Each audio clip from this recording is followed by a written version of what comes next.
Okay, so this is demonstrating sugaring on my left upper leg.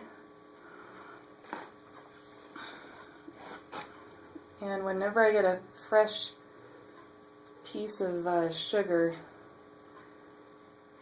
I always put it on and let it sit for a little bit before removing it.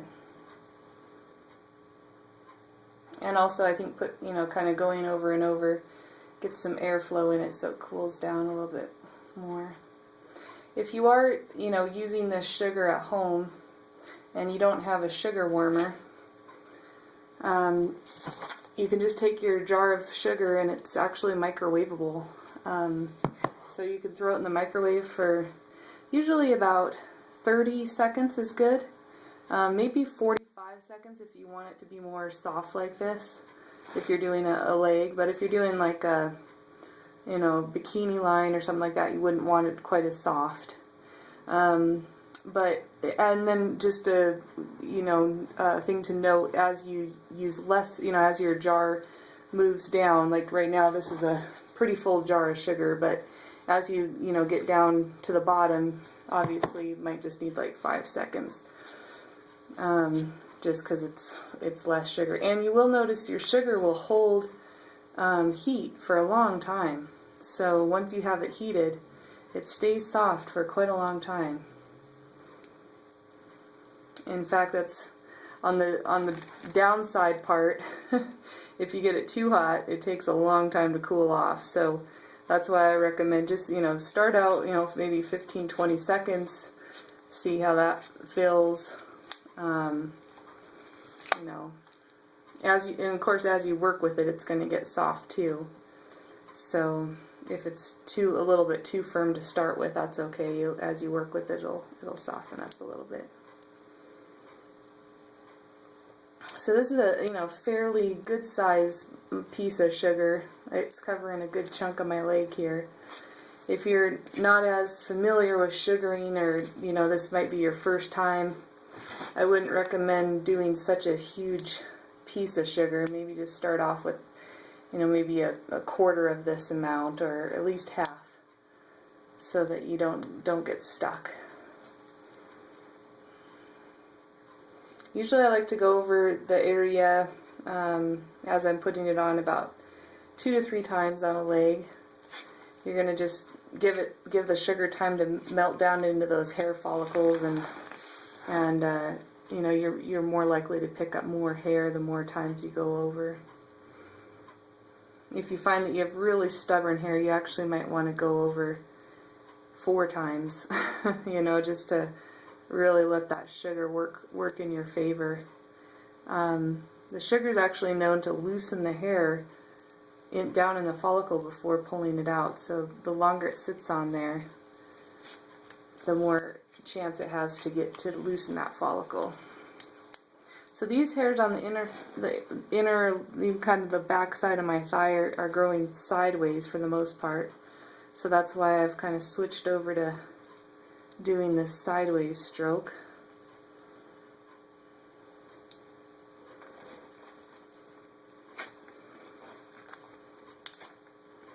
And on this side of my leg, I'm actually pinching the skin, holding it really tight.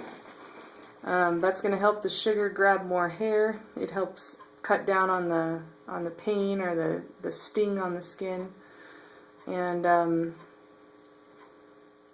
it definitely helps the sugar come off. Where if you don't have it tight enough, it won't come off.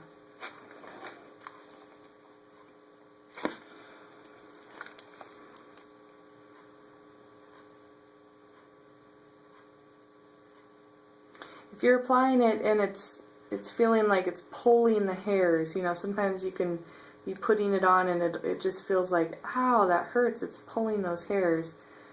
Just slow down your application, and you'll notice that it doesn't pull on those hairs so badly. And that's really important if you're actually sugaring someone else, because you're not going to be able to feel what they're feeling. So you can even ask them, is it hurting when I'm applying the sugar? Because that you don't want it to hurt when you're putting it on. It hurts bad enough when you take it off. And actually, when I first started doing sugaring, we were usually using wax, and we switched over to sugar. That was one of the biggest comments we had, was like, well, it doesn't hurt as bad as waxing, except for, you know, it hurts when it's being put on.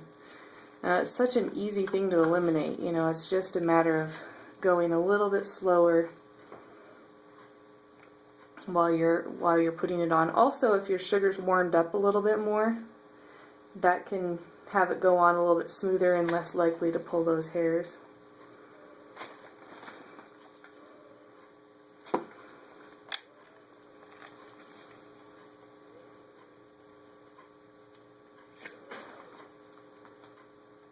A lot of times you'll notice that my strip doesn't come off, you know, the whole thing doesn't come off in one swipe.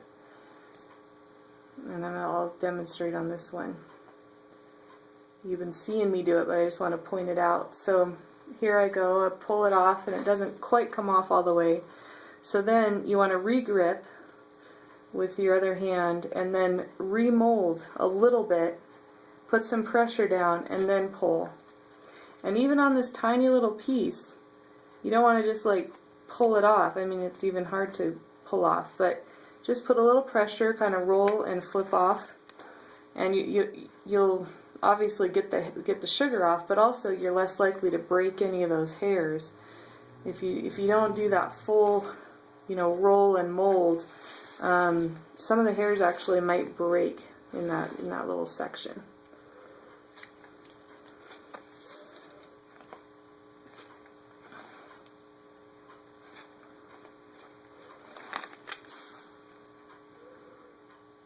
Okay, so I'm thinking it probably took about half an hour to do my full legs, and I got really long legs, so you know, it's a fairly quick process. Obviously longer, it does take longer than shaving, but it lasts so much longer. You know, I'm going to be hairless for about 3 weeks, and then I could even let it grow for probably another 3 weeks before sugaring it again. And if you're like me, your hair just keeps getting thinner and thinner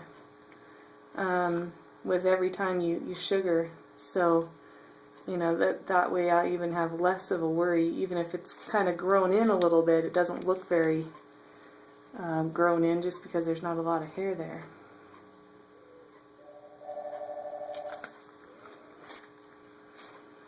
Alright, so I'm going to get a kind of a different angle here. Let's see. I think these hairs are actually growing down.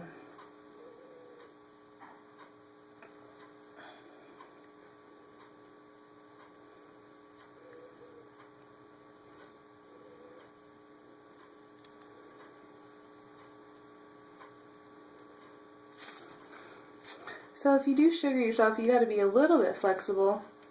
But I mean, I don't think of myself as being super flexible, and I can still get pretty much all the areas behind my legs, so it's not too difficult.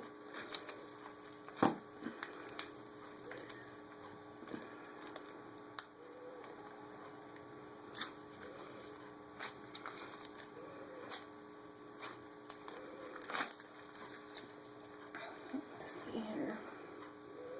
You see that? There we go.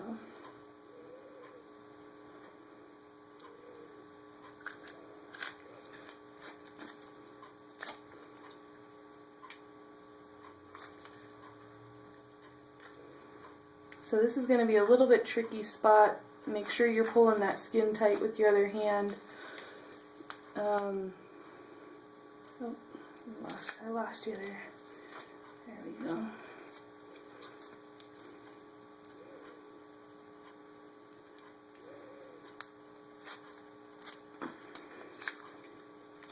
Alright, so that's pretty much the majority. There's a few little stragglers around here and there, but I won't make you suffer through watching me get those ones. So thanks for tuning in. Hope that helped.